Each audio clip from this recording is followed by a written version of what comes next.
ایک سمندر ناپیدا کنار ہے جسے نہج البلاغہ کہا جاتا ہے، اور میری اور آپ کی عزت یہ ہے، جناب سہروردی صاحب سے اجازت چاہ کے، ایک سنی ہمارے مہمان بیٹھے ہیں، ان سے اجازت چاہ کے ایک جملہ کہہ رہا ہوں۔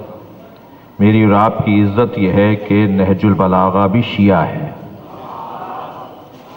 وہ ایسے کہ اس میں خطبہ شخشقیہ ہے، اور یہ واحد خطبہ ہے کہ جس کو اگر نکال دیا جائے تو نہج البلاغہ طے کرنا مشکل ہو جائے گا کہ اس کا عقیدہ کیا ہے۔ جیسے جمال الدین افغانی کے بارے میں اختلاف ہے نا کہ وہ سنی تھے یا شیعہ تھے، ابن حجر عسقلانی کے لیے اختلاف ہے وہ سنی تھے یا شیعہ تھے، ایسے ہی آیت اللہ خمینی کے بارے میں تاریخ لکھتی کہ وہ سنی تھے یا شیعہ تھے اگر آیت اللہ خمینی نے کچھ باتیں نہ کی ہوتی۔ ایسے ہی نہج البلاغہ، ایسے ہی صحیفہ سجادیہ کو بھی طے کرنا مشکل ہو جاتا کہ یہ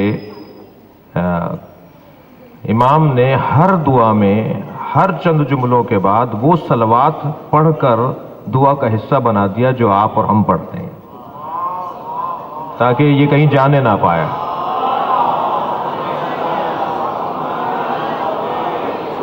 تاکہ یہ کہیں اور جانے نہ پائے۔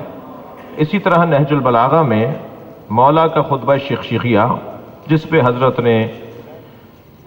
حضرت نے سیاسی حالات پر تبصرہ و تجزیہ فرمایا ہے، اپنے زمانے کے سیاسی حالات اور اپنے زمانے کے سیاسی شخصیات کے اوپر تجزیہ و تبصرہ فرمایا، تو اس خطبے کا جناب ڈاکٹر طاہر القادری صاحب بھی انکار کر رہے ہیں کہ وہ خطبہ سید رضی کا گھڑا ہوا خطبہ ہے، جبکہ اہل سنت عالم دین جناب ابن ابی الحدید معتزلی جو مصری عالم دین ہیں، انہوں نے بہت سارے دلائل دیے ہیں، بہت سے دلائل دیے ہیں کہ یہ خطبہ ایسے ہی مولا علی کا ہے جیسے اور خطبے ہیں۔ ان دلائل میں ایک دلیل یہ دی ہے کہ اسلوب کلام پکار کے بتاتا ہے کہ علی کے علاوہ کوئی کہہ ہی نہیں سکتا، روش ہے نا الفاظ۔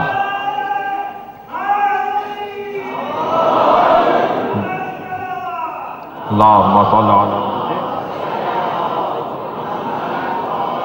مثلا جوش کے انداز سے کوئی مصرع کہہ ہی نہیں سکتا نا، انیس کا جو لہجہ ہے کوئی اور نہیں کہہ سکتا نا اسے، تو اقبال کا لہجہ اپنا ہے، یعنی مصرع پکار کے بتاتا ہے کہ اقبال کا کلام ہے، مصرع پکار کے بتاتا ہے کہ جوش کا کلام ہے، انیس کا کلام ہے، ایسے ہی کلام پکار کے بتا رہا ہے کہ سید رضی کے بس کی بات نہیں ہے، یہ علی کا کلام ہے۔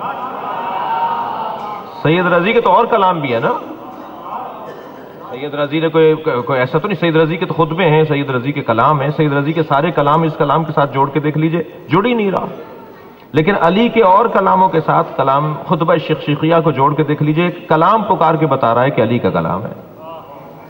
تو اس کتاب کی برکتیں بہت زیادہ ہیں۔ مولا نے اسے ابھی 2 مصرے پڑھے جناب سکندر زیدی صاحب نے، نظم تو اہل عرب سب کہتے تھے، اہل عرب سرزمین نصر مولا آپ کی جاگیر ہے، تو نظم تو سب کہتے تھے اس زمانے میں، شعر کہنا تو اس زمانے میں بچہ وہاں کا اگر کوئی شعر نہیں کہنا جانتا تھا اسے گونگا بولتے تھے اس وقت، اس دور میں، نبی کے دور میں، نبی سے پہلے کے دور میں کوئی اگر کسی کو اگر مصرے جوڑنا نہیں آتے تھے، مصرے وزن کرنا نہیں آتے تھے، جملے ان کو وزن میں لانا نہیں آتا تھا، اسے کہتے تھے گونگا، ایسے بولنا نہیں آتا، لیکن نثر نہیں آتی تھی لوگوں کو۔ یہ نثر کی ایجاد اور نثر کے مروج مولا کائنات ہے۔ تو آپ نے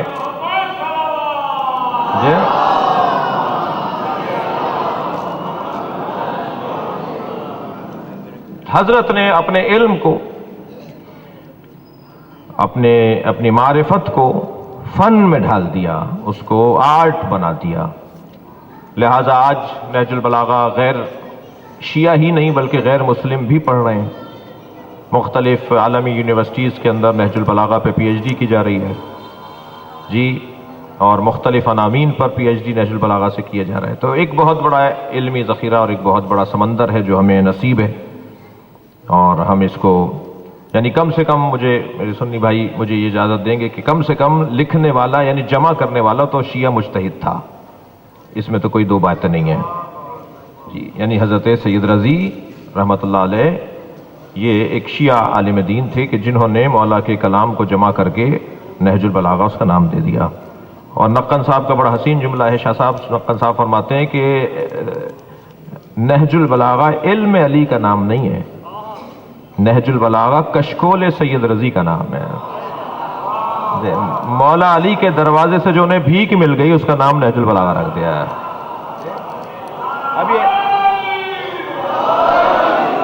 اب یہ جو نہج البلاغہ کی صورت میں ہمارے پاس ذخیرہ علمی ہے، اس کو 3 حصوں میں تقسیم کیا ہے سید رضی رحمۃ اللہ علیہ نے.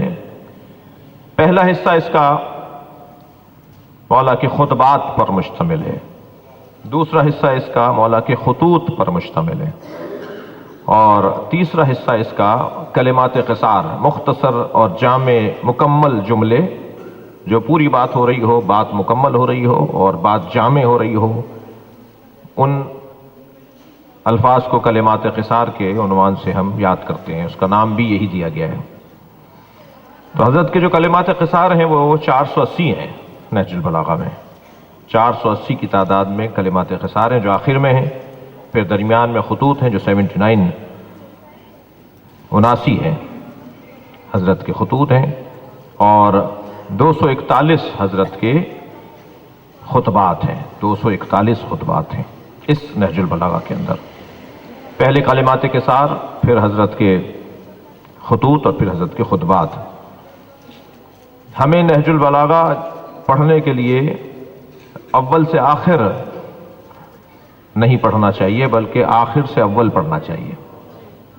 اگر ہم اول سے آخر نہج البلاغہ کا مطالعہ شروع کریں گے تو پہلا ہی خطبہ مولا کا اتنا مشکل خطبہ ہے کہ غیر مانوس ذہن اور غیر مانوس مزاج جب پہلا خطبہ پڑھے گا اور اس کی مشکل اصطلاحوں اور پھر اس کے الفاظ کی تشریح میں الجھے گا تو شاید دوسرا خطبہ پڑھنے سے وہ باز آ جائے. اس لیے بہتر ہے کہ کلمات قصار سے نہج البلاغہ کو پڑھا جائے. مختصر کلمات سے آشنائی ہوتے ہوتے پھر خط ہیں جو 1 صفحے اور 2 صفحے کے ہیں، ان کو پڑھا جائے، اور پھر آخر میں حضرت کے خطبات کو پڑھا جائے. یہ جائز ہے، ٹھیک ہے، روا ہے، مشق میں ہے، ایسا ہوتا ہے، ایسا آپ کرتے ہیں. اپنے بچوں کو پہلے 30واں سپارہ پڑھواتے ہیں، صحیح ہے، پھر آپ جو ہے وہ بڑے سوروں کی طرف اور پھر آگے بڑھتے ہیں تاکہ وہ چھوٹے سوروں سے آشنا ہو جائے. تو یہی کچھ ہمیں نہج البلاغہ پڑھتے وقت اس بات کا ہمیں خیال رکھنا ہوگا. مولا کا اس میں نے عرض کیا کہ حضرت کے 241 خطبے ہیں، 480 کلمات قصار ہیں، اور 79 حضرت کے خط ہیں، نامے ہیں، خطوط ہیں. تو اول اور آخر کی تعداد بہت زیادہ ہے، یعنی 241 خطبے، 480 کلمات قصار. تو ہم نے بیچ والا حصہ سوچا ہے کہ ان نشستوں کے لیے اگر ہمیں توفیق شامل حال رہی اور یہ آئندہ بھی سلسلہ آگے بڑھا، وہ چاہے 2 مہینے میں ایک دفعہ ہو، 1 مہینے میں ایک دفعہ ہو، تو ہم حضرت کے خطوط کے اوپر غور کریں کہ حضرت نے کس کو کیا خط لکھا اور اس خط کی تشریح کیا ہے، تفسیر کیا ہے. تو حضرت کا پہلا خط میں نے بھی آپ کو پڑھ کے سنایا ہے، اور اس پہلے خط کی آج مختصر میں شرح کر پاؤں گا، یعنی پورا ہم خط نہیں پڑھ پائیں گے. اس کی وجہ یہ ہے کہ ہمیں تھوڑی سی تاخیر بھی ہوئی ہے، تھوڑی سی نہیں خاصی تاخیر ہوئی ہے، اور پھر سوالات کا دورانیہ بھی ہے، اور ہمارے جو ٹائم اور ہمارے اوقات جو مجالس اور محافل اور اس طرح کی علمی نشستوں کے لیے جو طے پا جائے وقت، اس کی پابندی بہت ہر اعتبار سے لازم ہے. آج اب ہم سب جو دیر سے آئے وہ کچھ نہ کچھ تو کہہ رہے ہیں کہ ہم یوں دیر سے آئے، ایسا ہو گیا اور ویسا ہو گیا. بہرحال مختصر یہ کہ دیر ہو گئی، تو میں پورا خط نہیں پڑھ سکوں گا، لیکن ترجمہ پورے کا کر دیتا ہوں اور شرح تھوڑی سی ہم کرتے ہیں. جو پورا خط ہے وہ سن لیجئے، اور ایک حقیقت ہے، ایک تاریخ ہے، اور ہمارے پاس حوالے بھی ہیں اس خط کے حوالے سے کہ اس کی سند کیا ہے اور اس کے حوالے کیا ہیں. جب بھی حضرت کا خط شروع ہوگا تو پہلا لفظ استعمال ہوگا من کتاب لہو علیہ السلام، حضرت کی کتاب یعنی ما کتب بہ، جس کو لکھ دیا گیا ہو، حضرت کی تحریر. کتاب سے مراد تحریر ہے. من کتاب لہو، حضرت کی تحریر جو حضرت سے منسوب ہے، وہ کیا ہے؟ وہ پہلا خط حضرت کا جس کا عنوان ہے الی اہل الکوفہ، جو کوفے والوں کو حضرت نے لکھا ہے۔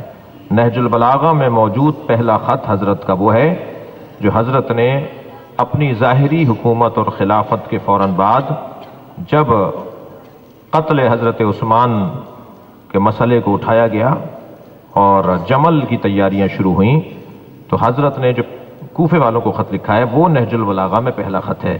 یہ حضرت کا پہلا خط نہیں ہے، ایسا نہیں ہے کہ حضرت نے جو زندگی میں پہلا خط لکھا وہ یہ تھا، ایسا نہیں ہے۔ میں نے پہلے کہہ دیا کہ یہ سید رضی کا انتخاب ہے اور سید رضی کی ترتیب ہے، انہوں نے اس کو پہلے نمبر پہ رکھا ہے۔ یہ ہرگز نہیں ہے کہ حضرت نے زندگی کا پہلا خط یہ لکھا ہے، مگر حضرت کا ایک خط جو اس میں پہلے نمبر پر ہے وہ ہے کہ جو الی اہل الکوفہ، جو کوفے والوں کو حضرت نے لکھا عند مسیرہ من المدینہ الی البصرہ، جب آپ مدینے سے اپنے لشکر کو اور اپنے سپاہیوں کو اور اپنے چاہنے والوں کو لے کر بصرے کی طرف روانہ ہو چکے تھے، مدینہ چھوڑ چکے تھے حضرت اور مدینہ سے بصرہ جا رہے تھے، رستے میں حضرت نے خط لکھا ہے کوفے والوں کو۔ وہ کیا خط ہے؟ وہ خط ہے جس کا آغاز اس طرح سے ہو رہا ہے، من عبداللہ علی امیر المومنین، یہ اللہ کے بندے علی جو تم مومنین کا امیر ہے اس کی طرف سے ہے، الی اہل الکوفہ، اہل کوفہ کے نام۔ پہلے ہی جملے کے اوپر ذرا غور فرمائیں کہ علی بن ابی طالب مولا اپنا تعارف کیسے کروا رہے ہیں۔ علی اپنا تعارف کروا رہے ہیں من عبداللہ، اللہ کے بندے کی طرف سے خط ہے، یعنی علی کے لیے یہ اعزاز ہے کہ وہ اللہ کا بندہ ہے۔ ایک صلوات ہدیہ کریں نبی کی ذات پہ اللہ۔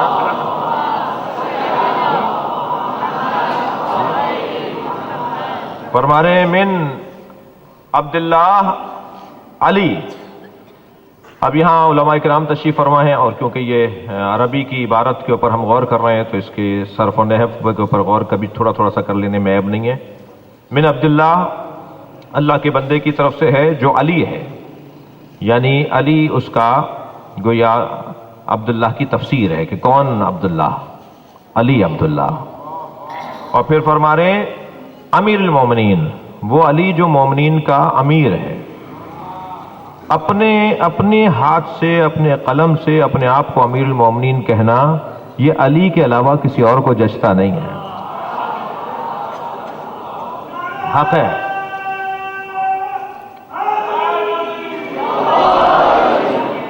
اپنے قلم سے کہ میں مومنین کا مولا ہوں، میں مومنین کا امیر ہوں، مگر پہلے واضح کر دیا کہ میں مومنین کا امیر ہوں مگر اللہ کا بندہ ہوں۔ جو اللہ کا بندہ ہونے میں اپنے آپ کو ثابت کر لے پھر وہ چاہے اپنے بارے میں کچھ بھی کہتا رہے،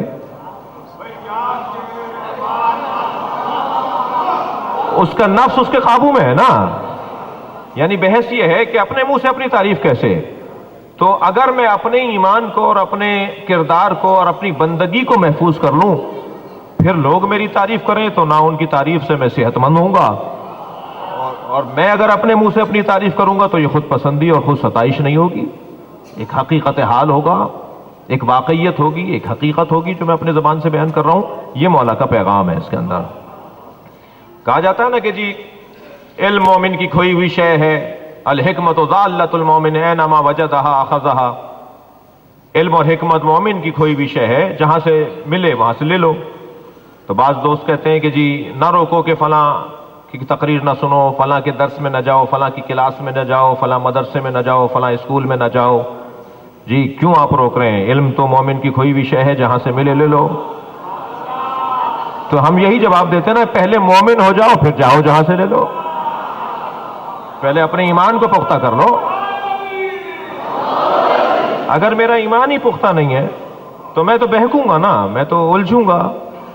تو یہاں پر امیر المومنین اپنا تعارف کروا رہے ہیں، من عبداللہ علی امیر المومنین الی اہل الکوفہ، اہل کوفہ کی طرف۔ اب یہاں خط لکھنے کے آداب میں بھی کچھ ہمیں اس پہ غور کرنے کی ضرورت ہے۔ خط لکھنے کے آداب کیا ہیں؟ پہلی تنقید کروں گا میں ادبی دنیا پر، اور ظاہر تنقید جب ہوگی تو ہم بھی اس کا شکار ہو جائیں گے کہ اب خط لکھنے کا رواج کم ہوتا جا رہا ہے، اور اب موبائل کے میسجوں کا دور ہے۔ جس میں نہ جو ہے وہ کی پیڈ بنا ہوا ہے، اور اس میں جو ہے نہ یہ پتہ چلے گا انہوں نے تختی لکھی بھی ہے نہیں، ان کی رائٹنگ کیسی ہے، نہ یہ پتہ چلے گا کہ ان کے پاس الفاظ کیسے ہیں۔ تو آج دور جو ہے وہ جہاں مادی ترقی کا دور ہے، وہاں ادبی زوال کا بھی دور ہے۔ میں بے ادبی نہ ہو جائے، آپ اپنے گلی کے اندر رہنے والے جو بچے ہیں، جوان ہیں، ان میں سے 10 کو لے آئیے اور ان سے کہیے کہ بیٹا ایک خط لکھ کے دکھاؤ، اردو میں خط لکھ کے دکھاؤ۔ نہیں لکھ پائیں گے ہمارے بچے۔ ایک 10 لائنوں والے خط میں 10 سے زیادہ غلطیاں نکلیں گی۔ یہ ایک بہت جو ہے نا الارم ہے اہل ادب کے لیے کہ نثری دنیا میں اہل قلم کی کمی اور کمزوری ثابت ہو رہی ہے۔ جی سکندر میرے برادر خورد ہیں، اس لیے یہ ناراض نہیں ہوں گے۔ پہلے پڑھنے والوں کے ہاتھ میں بیاض ہوتی تھی، اگرچہ شاید انہوں نے سن لیا تو جواب تو دے دیا انہوں نے تھوڑا سا۔ پہلے پڑھنے والوں کے پاس بیاض ہوتی تھی، ڈائری ہوتی تھی، لکھتے تھے۔ ہم نے تو اپنے دادا کو دیکھا ہے، وہ دوات اور قلم لے کر وہ قلم تراش کے اس کو بیٹھ کے ان کی ہاتھ کے لکھے ہوئے مرثیے موجود ہیں۔ تو آج جو ہے وہ موبائل میں دیکھ کے نا پڑھ رہے ہوتے ہیں، وہ اچانک کوئی فون آ جاتا ہے تو وہ پورا اڑ بھی جاتا ہے، اور پھر سارا مجمع ان کا تماشا دیکھ رہا ہوتا ہے۔ جی کوئی میسج آ جاتا ہے تو وہ اوپر نیچے ہو جاتا ہے، پھر اسے بڑا اور چھوٹا کر رہے ہوتے ہیں۔ میں کہتا ہوں یہ مجلس، میرے حساب سے ناراض نہ ہو، میرے حساب سے مجلس کی بھی بے ادبی ہے اور سامعین کی بھی بے ادبی ہے۔ یہ درسی مجلس ہے، اس لیے یہ والی کڑوی باتیں سنیں گے نا آپ۔ تو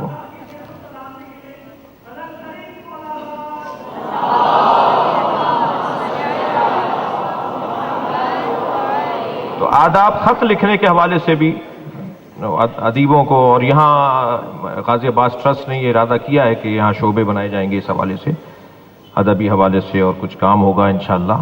کچھ کام ابھی میت خانے کا یہاں شروع کر رہے ہیں، یہ میت خانہ وہاں سے یہاں شفٹ کر رہے ہیں، یہاں نیا بنا رہے ہیں، تو انشاءاللہ مزید ترقی بھی اس ادارے کو ہوگی۔ ہمارا کوئی حصہ نہیں ہے، ہمارا صرف ان کے ساتھ ایک دعائیہ تعاون ہے اور کچھ نہیں ہے۔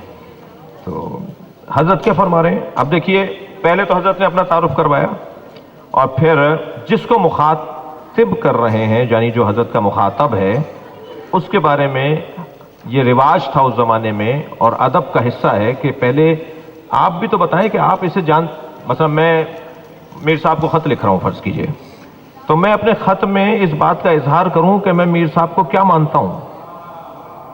یہ خط لکھنے کے آداب کا حصہ ہے۔ میں جناب سہیل شاہ صاحب کو خط لکھ رہا ہوں، سہیل شاہ کو میں کیا مانتا ہوں، میرے نزدیک سہیل شاہ ہیں کیا؟ یہی کچھ انداز امیر المومنین کا اس خط کے اندر ہے۔ حضرت فرماتے ہیں من عبداللہ علی امیر المومنین لاہل الکوفہ جبہت الانصار وسنام العرب، میں ان اہل کوفہ کو، اس کوفے کے رہنے والوں، ان کوفے کے رہنے والوں کو خط لکھ رہا ہوں جو انصار مدد کرنے والوں کا درخشاں چہرہ ہے۔ جبہت الانصار وسنام العرب، اور جو عرب کی شان و شوکت ہے۔ اب کوفے والوں کی تعریف کی ہے حضرت نے 2 صفتوں کے ذریعے سے، ایک تو وہ جبہت الانصار ہیں، وہ انصار کا اچھا خوشنما چہرہ ہیں، اور عرب کی آبرو اور عرب کی عزت اور وقار ہیں۔ اما بعد، اب یہاں سے حضرت کا خط شروع ہو رہا ہے، مگر میں چاہوں گا کہ اس ایک لائن کے اوپر پھر تھوڑا سا ہم غور کریں۔ دیکھیے یہاں جبہت الانصار حضرت نے کہا ہے کوفے والوں کو، یہاں انصار مہاجرین کے مقابل جو لفظ استعمال کیا جاتا ہے وہ مراد نہیں ہے، یعنی ایسا نہیں ہے کہ یہ مہاجرین نہیں، کوفے والے انصار ہیں۔ یہ انصار اور مہاجرین کی جو تقسیم ہے نا اسلامی تاریخ میں، یہ حضرت کی مراد نہیں ہے، ورنہ کوفے کے اندر مہاجرین بھی تھے، کوفے کے اندر انصار بھی تھے، اور تقسیم مسلمان کی تقسیم امیر المومنین کے زمانے میں جو مولا نے خود فرمائی ہے، وہ انصار اور مہاجرین کی تقسیم نہیں ہے۔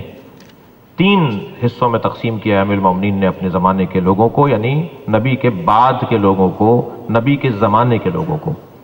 مہاجر و انصار تو سب نے سنا ہے، بچوں نے سنا ہے۔ حضرت نے فرمایا نہیں، جب خط لکھا نا حاکم شام نے حضرت کو اور کہا کہ میں بھی بڑے خاندان کا ہوں، آپ بھی بڑے خاندان کے ہیں، تو حضرت نے انہیں جواب دیا کہ نہ تم انصار میں سے ہو نہ تم مہاجرین میں سے ہو۔ حضرت نے فرمایا نہ تم انصار میں سے ہو، کیونکہ مسلمانوں کے دو ہی گروہ تھے، مسلمان دو ہی حصوں میں تقسیم تھے، یا مہاجر تھے یا انصار تھے۔ حضرت نے شام کے حاکم کو خط کا جواب دیا، حضرت نے فرمایا نہ تم انصار میں سے ہو نہ تم مہاجرین میں سے ہو، بلکہ تم ابن طلیق ہو، تم آزاد شدگان کی اولاد ہو۔ جی، تو حضرت کی تقسیم کے مطابق مسلمانوں میں تین طرح کے لوگ تھے: مہاجرین جو نبی کے ساتھ آئے، انصار جنہوں نے ان کو قبول کیا اور انہیں اپنے گھر میں جگہ دی، اور وہ لوگ کہ جو فتح مکہ کے موقع پر اسلام کی شوکت کو دیکھ کر، اسلام کے جلال کو دیکھ کر پیش ہو گئے تھے کہ ہم مسلمان ہونا چاہتے ہیں، ان کے پاس اس کے علاوہ کوئی چارہ نہیں تھا۔ حضرت نے فرمایا یہ تم اس خاندان سے ہو کہ جو آزاد شدگان کی اولاد ہو، نہ تم مہاجر ہو نہ تم انصار ہو۔ یہاں جو حضرت کوفے والوں کو جبہۃ الانصار فرما رہے ہیں، یہاں وہ مہاجرین کے مقابل والا انصار نہیں ہے، بلکہ یہاں مراد مددگاروں میں بہترین مددگار ہو تم، اچھا چہرہ ہے تمہارا مددگاروں کے حوالے سے۔ سوال، واقعاً اچھا چہرہ ہے؟ کیا انہوں نے امیر المومنین کا ساتھ ایسے ہی دیا جیسا حضرت نے ان کی تعریف کی ہے؟ کیا امام حسن مجتبیٰ کا ساتھ انہوں نے ایسے ہی دیا؟ کیا مولا حسین کے ساتھ کوفے والوں نے وفاداری کی؟ مولا کا کلام معاذ اللہ غلط نہیں ہو سکتا، ہمیں اس کے اوپر تجزیہ کرنا پڑے گا کہ آخر کیا ہوا جو کوفے کے لوگ امیر المومنین کا ویسا ساتھ نہیں دے پائے جیسا دینا چاہیے تھا، کوفے کے لوگ امام حسن امام حسین کا ویسا ساتھ نہیں دے پائے جیسا دینا چاہیے تھا۔ اگر آج شیعہ بھی یہی نعرہ لگائیں گے کہ کوفے والوں کی مذمت میں اور صرف منفی پہلو کو شیعہ دیکھتے رہیں گے، تو عزیزان گرامی تاریخ کے ساتھ انصاف نہیں ہوگا اور کوفے کے ساتھ انصاف نہیں ہوگا۔ کوفے والوں نے جہاں ساتھ نہیں دیا، یہ جب میں گنتی گنوں تو یہ بھی تو گنتی گنوں کہ کہاں کہاں ساتھ دیا۔ توجہ ہے، جہاں جہاں کوفے والوں نے ساتھ دیا وہ بھی تو میں بتاؤں نا کہ کہاں کہاں ساتھ دیا کوفے والوں نے۔ اب کبھی ساتھ دیتے ہیں اور اس حد تک ساتھ دیتے ہیں کہ اپنی جانیں اپنے گلے اپنے ہاتھ سے کاٹنے کو تیار ہو جاتے ہیں، اور کبھی ساتھ نہیں دیتے ایسے کہ حضرت مسلم کو چھوڑ کر چلے گئے مسجد کے اندر۔ تو ہمیں تجزیہ کرنا پڑے گا کہ کیوں آخر یہ ساتھ نہیں دیا انہوں نے، اور کیوں ساتھ، کہاں ساتھ دیا تو کیوں دیا، اور کہاں ساتھ نہیں دیا تو کیوں ساتھ نہیں دیا۔ ہمیں تاریخی تجزیے کی طرف جانا پڑے گا۔ آسانی سے آج 1400 سال کے بعد نعرہ لگانا میں سمجھتا ہوں بہت آسان کام ہوگا، لیکن اس زمانے میں پلٹ کر وہاں کے حالات کو غور کر کے نتیجہ دینا نسبتاً مشکل کام ہے۔ حضرت نے کوفے والوں کو سنام العرب بھی کہا ہے۔ لغت کے اعتبار سے سنام جو ہے وہ اونٹ کے کوہان کو کہا جاتا ہے۔ تم جیسے اونٹ پر کوہان ہوتا ہے ایسے عرب میں ہو، کوفے والوں کو حضرت فرما رہے ہیں تم عرب دنیا میں ایسے ہو جیسے اونٹ پر کوہان ہوتا ہے، جس کے بغیر سواری نہیں ہو سکتی، جس کے بغیر جو ہے وہ اس کا استعمال نہیں ہو سکتا، اور وہ بظاہر اس کے حسن میں بھی اضافے کا سبب ہوتا ہے، جانور کے حسن میں بھی اضافے کا سبب ہے۔ تو حضرت نے فرمایا کہ جیسے ایک ابھری ہوئی چیز، ایک بلند چیز، ایک اونچی چیز ہوتی ہے، تم عرب میں ایسے اونچے ہو، یہ مراد بھی لی جا سکتی ہے۔ حضرت نے انہیں مخاطب کیا ہے ان دو صفتوں کے ذریعے سے۔ اب جو حضرت ارشاد فرما رہے ہیں خط کے اندر اما بعد کہہ کے جو آپ نے خط لکھا ہے، اس خط کی عبارت سے پہلے میں ایک تجزیہ چاہوں گا اس خط سے متعلق۔ حضرت کا یہ خط 3 مقصدوں کو پیش نظر رکھتے ہوئے حضرت نے لکھا ہے۔ اس خط کے لکھنے کے 3 مقصد تھے مولا کے۔ پہلا مقصد، طلحہ و زبیر اور حضرت عائشہ نے جو قتل حضرت عثمان کو عنوان قرار دے کے جنگ جمل کی تیاری کی ہے، ان کے ارادے سے لوگوں کو آشنا کرنا،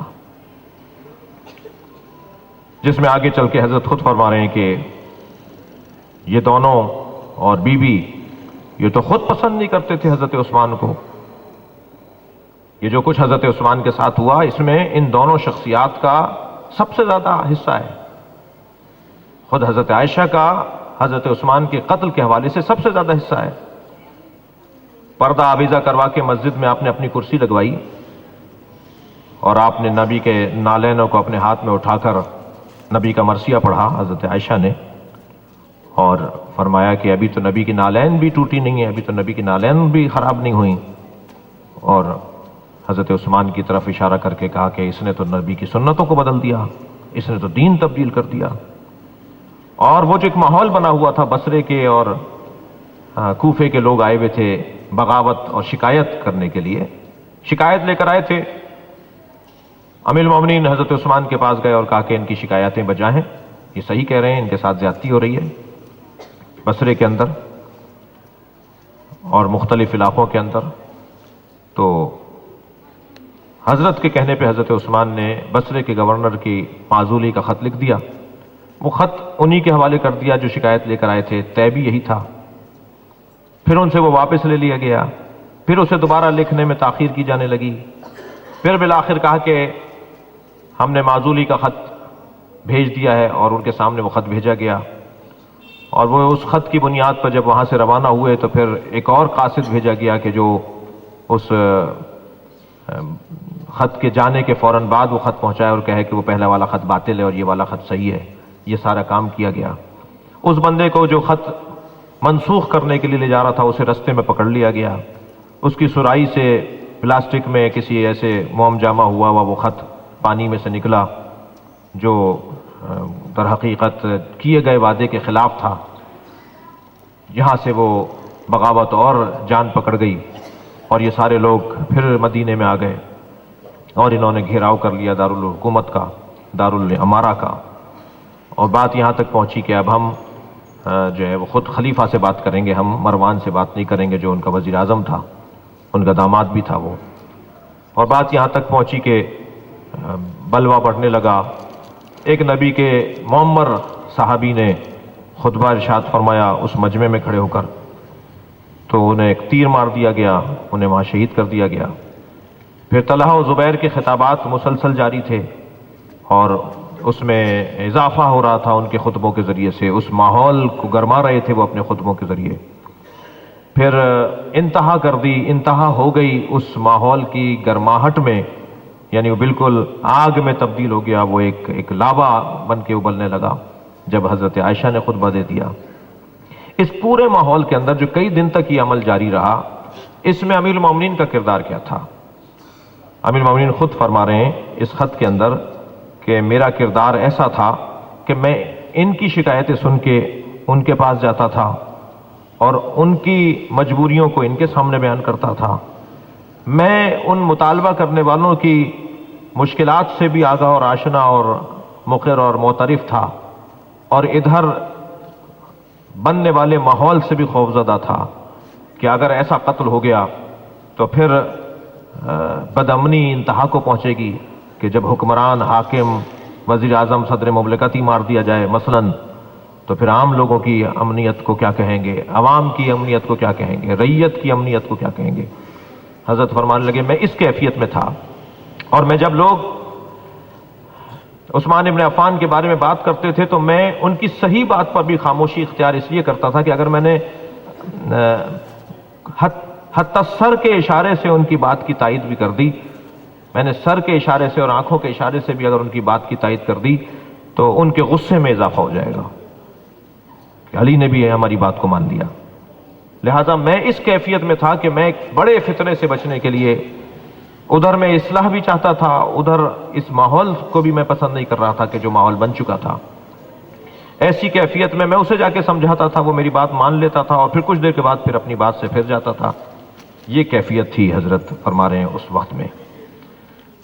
تو اب اس کیفیت میں قتل ہو گیا، حضرت عثمان کا قتل ہو گیا، اور کسی نے ان بلوائیوں سے کہا کہ جو دارالامارہ کی پیچھے کی دیوار ہے وہ چھوٹی ہے، وہاں سے دارالامارہ میں داخل ہوا جا سکتا ہے۔ لوگ وہاں گئے اور وہاں سے انہوں نے دارالامارہ میں خود کو پہنچا کر حضرت عثمان تک پہنچے اور انہیں آخر میں قتل کر دیا۔ اور اس بلوے کی کیفیت میں بنی ہاشم زخمی بھی ہوئے۔ بنی ہاشم کا کام اس وقت میں بلوائیوں کو روکنا تھا، نہیں چاہتے تھے کہ ایسا ہو، اس کا مقصد ہرگز یہ نہیں ہے کہ وہ آئیڈیل تھے، وہ پسندیدہ تھے، نہیں، اس کا جو نتیجہ اس سے زیادہ بھیانک ہے، یعنی ابھی جو کچھ ہو رہا ہے اس سے زیادہ خطرناک ہو جائے گا اگر اس ماحول کو ہم نے نہیں سنبھالا تو۔ یہ کیفیت تھی۔ ادھر 3 دن قتل کے بعد ماحول بڑا مقدر رہا، اور اس دور کے گزرنے کے بعد سارے بصرے والوں نے، سارے کوفے والوں نے، سارے مدینے والوں نے امیر المومنین کی بیعت کی، جو اس خط میں حضرت اس کا ذکر کر رہے ہیں۔ تو حضرت کے اس خط لکھنے کے 3 مقصد ہیں۔ سب سے پہلا مقصد تو طلحہ و زبیر اور حضرت عائشہ کے حوالے سے بتانا کہ وہ کیا چاہتے ہیں، ان کا کیا ارادہ ہے۔ دوسرا مقصد یہ کہ یہ بتانا چاہتے ہیں حضرت کہ لوگوں نے میری بیعت بغیر اکراہ اور بغیر جبر کے کی ہے، لوگ میرے دروازے پر کسی کے دباؤ میں آ کر نہیں آئے، بلکہ لوگوں کے پاس اس کے علاوہ چارہ نہیں تھا، اور میرے دروازے پہ لوگوں کا آنا لوگوں کی ضرورت تھی، اور لوگ اپنے اختیار سے آئے ہیں، ان کے پاس اس کے علاوہ چارہ نہیں تھا۔ تیسرا مقصد اس خط کے لکھنے کا یہ تھا کہ حضرت یہ جو فتنہ جمل کی صورت میں سامنے آ رہا تھا، اس فتنے کو دبانے کے لیے کوفے والوں سے مدد مانگ رہے تھے، آؤ میری لشکر میں شریک ہو جاؤ، اور یہ جو فتنہ بصرے کے اندر کھڑا ہے جمل کی صورت میں، اس فتنے کو ہم دبائیں۔ یہ 3 مقصد ہیں اس خط کے۔ اب حضرت کیا فرما رہے ہیں؟ اما بعد فَإِنِّي أُخْبِرُكُمْ عَنْ أَمْرِ عثمان، میں تمہیں حضرت عثمان کے مسئلے کے بارے میں کچھ بتانا چاہتا ہوں۔ حضرت اہل کوفہ سے کہہ رہے ہیں حَتَّى يَكُونَ سَمْعُهُ كَعَيَانِهِ، اور میں ایسے بتانا چاہتا ہوں کہ تمہاری آنکھیں ایسی ہو جائیں جیسے تمہاری آنکھیں، تمہارے کان ایسے ہو جائیں جیسے تمہاری آنکھیں، میں تمہیں ایسے بتانا چاہتا ہوں۔ جی جملہ دیکھیں حضرت کا، فرما رہے ہیں تمہارے، ایک صلوات پڑھ لیں ذرا محمد وآلہ محمد۔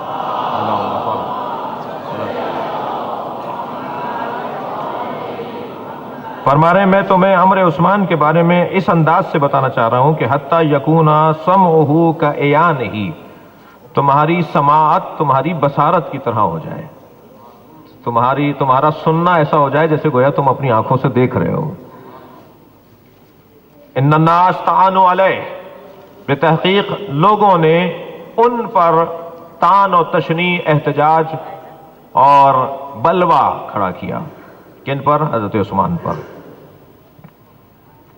فَكُنْتُ رَجُلًا، ایسے حالات میں کہ جب ان پہ طعنوا یعنی احتجاج ہو رہا تھا، ان پر طعن ہو رہی تھی، ان کو اچھا نہیں کہا جا رہا تھا، ایسے حالات میں کنتو، میں کہاں تھا؟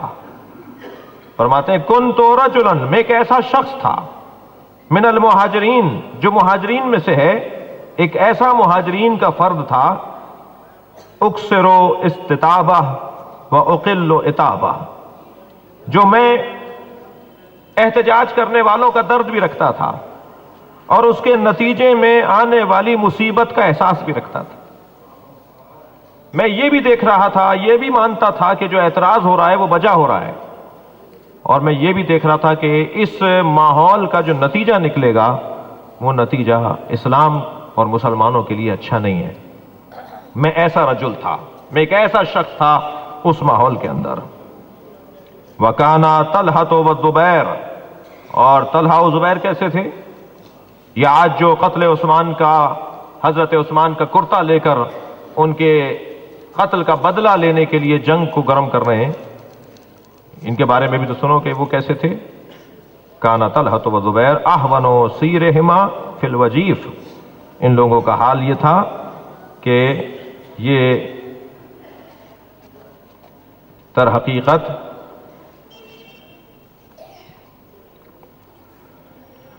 وجیف کا، پہلے لغت کا ترجمہ آپ سن لیجئے، حضرت نے جو ان کو وجیف کہا ہے نا، تو وجیف کا ذرا پہلے تھوڑی سی تشریح ہو جانی چاہیے۔ دیکھیں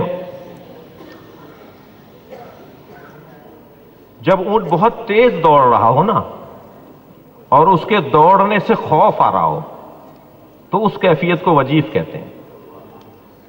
یہ لگے گی جا کے گاڑی کہیں، یہ کسی کو مارے گا۔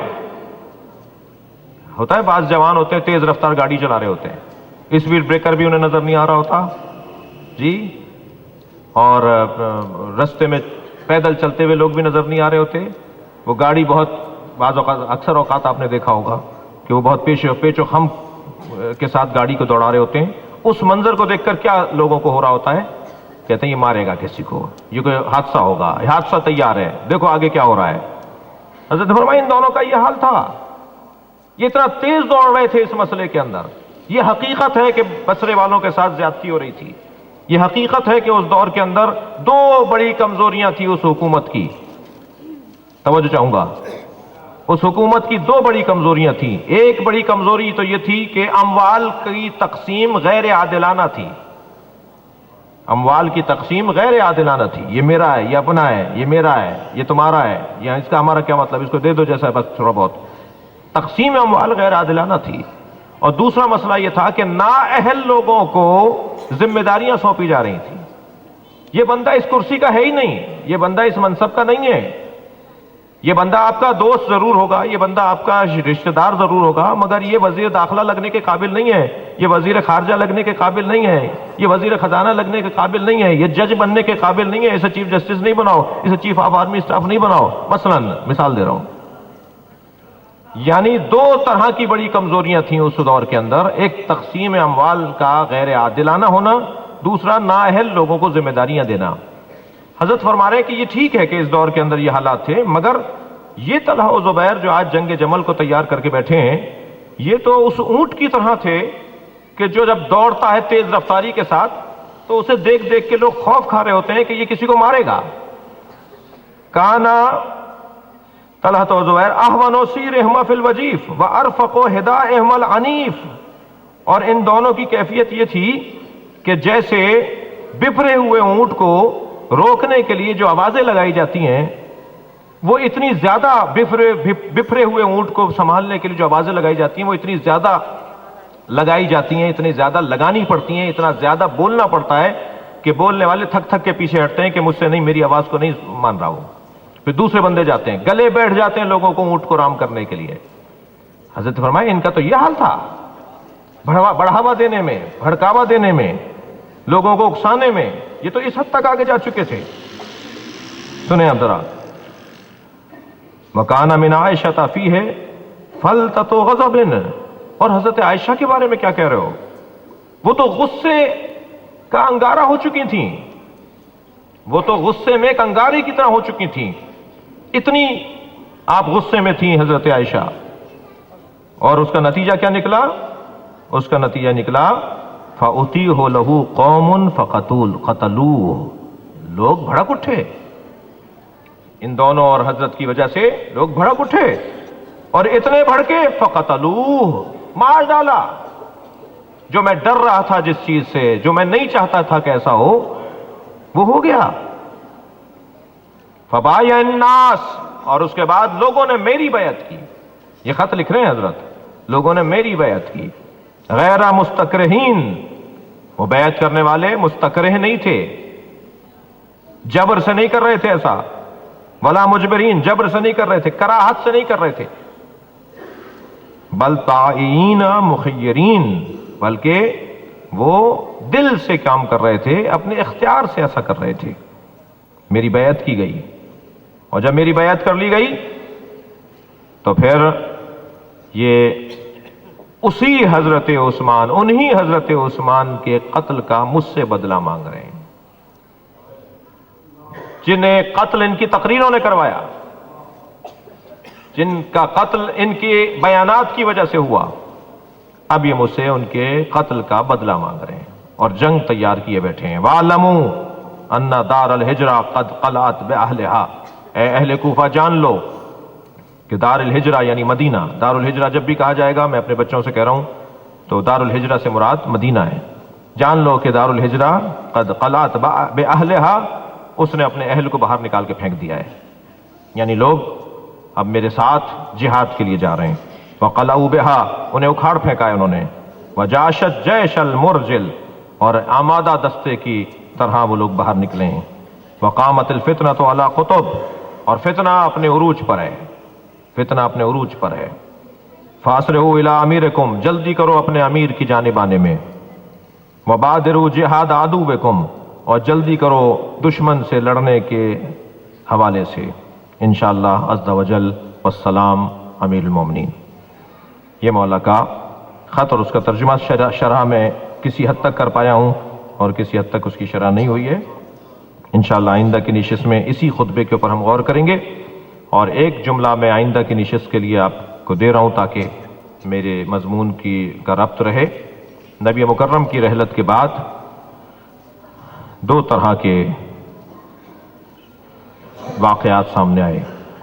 ایک قتل جناب زہرا کا اور ایک قتل حضرت عثمان کا. ان دونوں قتلوں کے درمیان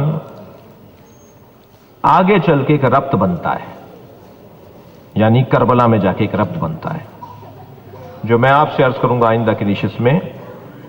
یہ کربلا میں جو امام حسین کو مارنے آئے تھے لوگ، وہ شیعہ تھے یا عثمانی تھے، یہ ثابت ہوگا. یہ شبہ دور کیا جائے گا، اس شبہ کا ازالہ کیا جائے گا آئندہ کی نشست میں کہ کربلا میں امام حسین کو کس نے مارا ہے. ہم آپ کے پاس دلائل دیں گے کہ یہ کربلا میں حضرت عثمان کے قتل کا بدلہ لیا گیا ہے. اور باقاعدہ کہا جاتا تھا کہ ہم وہ بدلہ لے رہے ہیں کہ جو ہمارے حضرت کے ساتھ مدینے میں ہوا.